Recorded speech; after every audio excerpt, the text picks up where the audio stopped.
স্বামী অন্য মেয়েদের সাথে কথা বলে, কিছু বলতে গেলে গায়ে হাত তুলে করণীয় কি? অনেক স্বামীরাই আজকাল পরকীয়ায় লিপ্ত, বিশেষ করে আমাদের সোশ্যাল মিডিয়া এই সময়টাতে স্মার্টফোনের এই যে ব্যবহার আমাদের সমাজে ব্যাপকভাবে চলছে, এটার কারণে পরকীয়া এখন ঘরে ঘরে। বেশিরভাগ পরিবারগুলো এগুলোর জন্য সাফার করছেন এবং এগুলোর জন্য তারা দাম্পত্য কলহের মধ্যে তারা জড়িয়ে যাচ্ছেন, সংসারগুলো ভেঙে যাচ্ছে। তো কোনো স্বামী যদি এই জাতীয় কোনো অন্যায় লিপ্ত হন, স্ত্রী তাকে যদি সুকৌশলে বুঝিয়ে সমঝিয়ে তাকে ভুল পথ থেকে ফিরে আনতে পারেন সেটা ভালো। আর যদি না পারেন তখন সেক্ষেত্রে স্ত্রী অহেতুক নিজের প্রতি নিজে জুলুম নির্যাতন চাপিয়ে আনা, সংসার শেষ করে ফেলা, এটা করতে শরীয়ত তাকে বাধ্য করেনি। যদি স্বামীর নেচার পরিবর্তন না হয় এবং খারাপ মানুষ তার পরিবর্তন হওয়ার সম্ভাবনা না থাকে, তাহলে আপনার সুযোগ থাকলে আপনি বিকল্প চিন্তা করবেন ডিভোর্স নেওয়ার বা অন্যত্র সংসার করার। যদি সেটার সুযোগ না থাকে, সেটা আপনার জন্য চ্যালেঞ্জিং হয়, তো মনে রাখবেন স্বামীর কোনো অন্যায়ের দায় স্ত্রীর উপর বর্তাবে না। স্ত্রী যত করতো সেটার প্রতি কোনো সমর্থন রাখবেন না। অতএব এই বিষয়গুলোতে আসলে এই প্রশ্নোত্তরের সেশন নয়, বরং এগুলোর জন্য কাউন্সিলিং দরকার, দীর্ঘ আলোচনা দরকার এবং পুরো অবস্থাটা জানা দরকার। তারপর পরামর্শ করে একাধিক ব্যক্তির সাথে, বিচক্ষণ ব্যক্তির সাথে পরামর্শ করে ডিসিশন নিলে সেটা অনেক বেশি ওয়াইজ হয়, সঠিক হয়। আচ্ছা, সেলফি এখন মহামারীর আকার ধারণ করেছে, এটাকে অনেকে মানসিক রোগও বলছেন, অথচ আপনারা নিজেরাও বিভিন্ন সময় সেলফি অ্যালাউ করছেন। এ বিষয়ে কিছু বলবেন? আমরা সেলফির বিষয়ে এর আগে বারবার বলেছি, প্রত্যেকটা জিনিসের একটা লিমিটেশন বা একটা প্রত্যেকটা জিনিসের একটা সীমা জ্ঞান, মাত্রা জ্ঞান থাকা দরকার। সেলফি যারা তোলেন, বিশেষ করে কিছু লোক আছে যে সেলফি তোলাটা এটা তাদের একটা রোগী পরিণত হয়েছে, সত্যি রোগী পরিণত হয়েছে। সব কিছুর সাথে সেলফি, পারলে মৃত লাশের সাথেও সেলফি তোলার প্রবণতা, হ্যাঁ, অসুস্থ রোগীর সাথেও যে সেলফি তোলার প্রবণতা, পারে না কবরস্থানে গেলে সেখানেও সেলফি তোলার প্রবণতা কবরের সাথে, এটা রীতিমতো একটা রোগে পরিণত হয়েছে।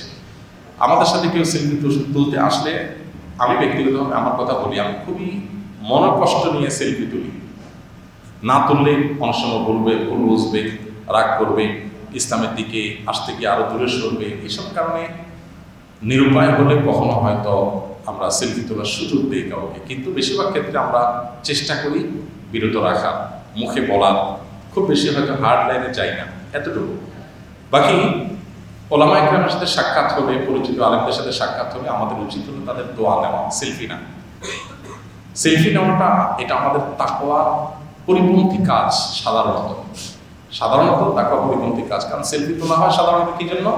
ফেসবুকে একটা পোস্ট করবো, তখন মানুষ বলবে ওয়াও তুমি কোথায় পেয়েছো, না রে মাশাআল্লাহ, মারহাবা, লাইক দিবে, কমেন্ট করবে। এটা আমার একটা ধান্দা, এটা আমার আত্মপ্রচারণা, এটা কোনো তাকওয়াবান মানুষের কাজ না। আল্লাহর কিছু বান্দা আছে মাশাআল্লাহ যারা এগুলো চায় না, তারা এসে দোয়া চায়, নসিহত চায়। আপনি একটা কাগজ আগায় দেন, একটা বই আগায় দেন যে ভাই কিছু নসিহত লিখে দেন, একটা ওসিয়ত লিখে দেন, একটা অটোগ্রাফ কিছু লিখে একটা অটোগ্রাফ দিয়ে দেন, যেটা আমার স্মরণ হবে, যেটা আমার জীবনে প্রেরণার কাজ দিবে। সে করে সেটা করেন, সেটা না করি আমরা সেলফি রোগে আক্রান্ত। এই জন্য অনুগ্রহ করি এইটা থেকে আমরা বেরিয়ে আসার চেষ্টা করি। আমরা যাদেরকে অ্যালাউ করি, আমরা কিছু কিছু ক্ষেত্রে মনে হয় যে কিছু ভাইরা দিনের দিকে নতুন আগাইছেন, এর মাধ্যমে তারা যদি আরেকটু আগাইতে পারেন সেজন্য হয়তো আমরা অ্যালাউ করি। বাকি মৌলিকভাবে ছবি তোলাটাকে অনেক ওলামায়ে হারাম মনে করেন, এই ফটোগ্রাফিকে আমরা সেটাকে হারাম মনে করি না। না করলেও এহতিয়াত এবং সতর্কতা হলো একান্ত প্রয়োজন না হলে এই ছবি তোলাতুলের কাজ না করা, সেই জিনিসটা আমরা অবশ্যই বিশ্বাস করি। যার কারণে সেলফির উপরে আমরা অনাগ্রহ তৈরি করার চেষ্টা করি। এরপরও কখনো কখনো হয়তো মনে হয় যে এখানে তোলাটা বেশি প্রয়োজনীয় বা না তুললে ভুল বুঝবেন, তখন যে আমরা তুলি। তবে আপনাদেরকে আমি অনুরোধ করবো আপনাদের মাধ্যমে, যাতে করে ওলামায়ে ইকরামকে দেখে এই সেলফি না তুলে চেষ্টা করি যেন আমরা যথাসম্ভব ওলামাদের কাছ থেকে দোয়া নেওয়া, নসিহত নেওয়া, তাদের কাছ থেকে গাইডলাইন নেওয়া, এই জিনিসগুলো আমরা চেষ্টা করবো ইনশাআল্লাহ। আজকের আলোচনা থেকে একটি প্রশ্ন, পাদ্রীটি কিভাবে রাসূল সাল্লাল্লাহু আলাইহি ওয়াসাল্লামের ভবিষ্যৎ সম্পর্কে জানলেন? খুবই দরকারি প্রশ্ন। আমরা আজকের জুমার পূর্ববর্তী খুতবার আলোচনায় আমরা বলেছিলাম যে নবী করিম সাল্লাল্লাহু আলাইহি ওয়াসাল্লাম তার হিজরতের যে প্রেক্ষাপট, এটা অনেক আগে থেকে তিনি আঁচ করেছিলেন। বিশেষ করে ওয়ারাকা ইবনে নওফলের কাছে যখন তিনি গিয়েছেন, তাকে খাদিজা রাদিয়াল্লাহু আনহা যখন নিয়ে গেছেন, তখন ওয়ারাকা ইবনে নওফল একজন বড় পাদ্রী ছিলেন। তিনি বলেছিলেন যে তোমার জাতি তোমাকে দেশ থেকে বের করে দিবে, তখন তিনি বলেছেন, অবাক হয়ে নবী সাল্লাল্লাহু আলাইহি ওয়াসাল্লাম বলেছেন, আওয়ামুখরিজি, এখন তারা আমাকে বের করে দিবে এখান থেকে, কিভাবে সম্ভব? বিশ্বাস করতে পারছিলেন না তিনি যে তাকে এত বেশি বিশ্বস্ত আলামিন মনে করে, এত ভালোবাসে এলাকার মানুষ, তারা কিভাবে তাকে বের করে দিবে। এখন প্রশ্ন হলো, পাদ্রী কিভাবে জানলেন যে নবী সাল্লাল্লাহু আলাইহি ওয়াসাল্লামের জীবনে এই পরিণতি আসবে? এর উত্তর হলো যে পাদ্রী যেহেতু বিভিন্ন আসমানি ধর্ম গ্রন্থ সম্পর্কে, বিশেষ করে তার ধর্মগ্রন্থ ইনজিল সম্পর্কে তিনি অনেক বেশি অভিজ্ঞ ছিলেন, পণ্ডিত ছিলেন। নবী করিম সাল্লাল্লাহু আলাইহি ওয়াসাল্লাম আসবেন, আখেরি নবী আসবেন, তার জীবনে কি হবে না হবে, এগুলো পূর্ববর্তী বিভিন্ন আসমানি গ্রন্থে, বিভিন্ন ওহী নাজিল হওয়া গ্রন্থ, আল্লাহর পক্ষ থেকে নবীদের কাছে নাজিল হওয়া আসমানি কিতাবগুলোতে সেগুলোর বর্ণনা ছিল। তিনি যেহেতু সেটা পড়েছেন, সেটা পণ্ডিত ছিলেন, সেখানে তিনি পেয়েছেন, সেই আলোকে তিনি বলেছেন। নবী করিম সাল্লাল্লাহু আলাইহি ওয়াসাল্লাম তো উম্মি ছিলেন, কোনো আসমানি গ্রন্থ তিনি পড়তেন না, পড়তে পারতেন না। স্বামী মারা গেলে কতদিন পর্যন্ত স্ত্রী ঘর থেকে বের হতে পারবেন না? বিষয়টা আসলে শোক পালন এবং ইদ্যত পালনের সাথে সংশ্লিষ্ট। ঘর থেকে বের হতে পারবেন না, বিষয়টা শুনতে মনে হচ্ছে যে অমানবিক বা এটা তার প্রতি কোনো চাপিয়ে যাওয়ার বিষয় কিনা।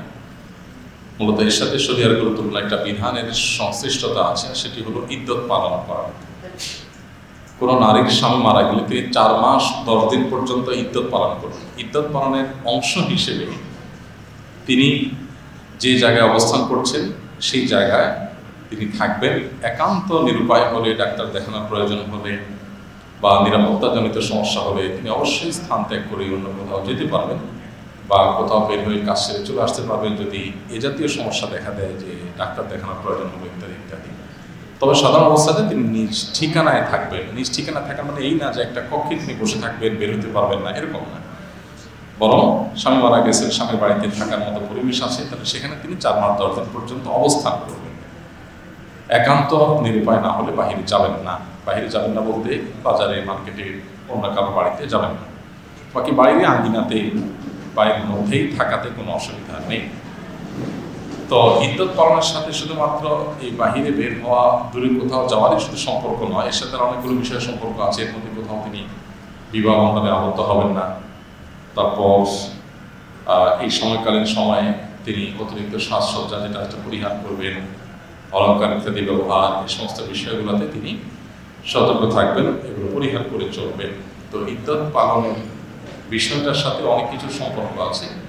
কোনো মানুষ মারা গেলে তার স্ত্রীর গর্ভে তার সন্তান আছে কিনা সেটি পরখ করারও একটা ব্যাপার আছে। কারণ অন্যত্র তিনি যদি বিবাহ বন্ধনে আবদ্ধ হয়ে যান, কিন্তু আগের স্বামীর কোনো সন্তান তার গর্ভে থেকে থাকে, নানা রকমের জটিলতা সেখানে তৈরি হবে। এই কারণে কোনো নারী যদি গর্ভবতী হন তাহলে সেক্ষেত্রে তার জন্য ইদ্যত হলো গর্ভ, সাধারণত তালাক হলে তখন ইদ্যত হলো গর্ভ খালাস হওয়া পর্যন্ত তাকে অপেক্ষা করতে হয় অন্যত্র বিয়ের জন্য। আর যদি কেউ গর্ভবতী না হয় তাহলে সেক্ষেত্রে তালাক হলে তার জন্য ইদ্যত একরকম, আর স্বামী মারা গেলে আরেক রকম। তালাক হলে সাধারণত 3 মাসিক বা 3 মাস, আর স্বামী মারা গেলে তখন 4 মাস 10 দিন পর্যন্ত তিনি ইদ্যত পালন করতে হয়। অবশ্য তালাক হলে তখন যে ইদ্যত পালন করতে হয়, তখন ঘর থেকে বের হওয়ার ক্ষেত্রে রেস্ট্রিকশনটা নেই, যেভাবে স্বামীর মৃত্যুর পর যে ইদ্যত পালন হয় সেটার ক্ষেত্রে আছে।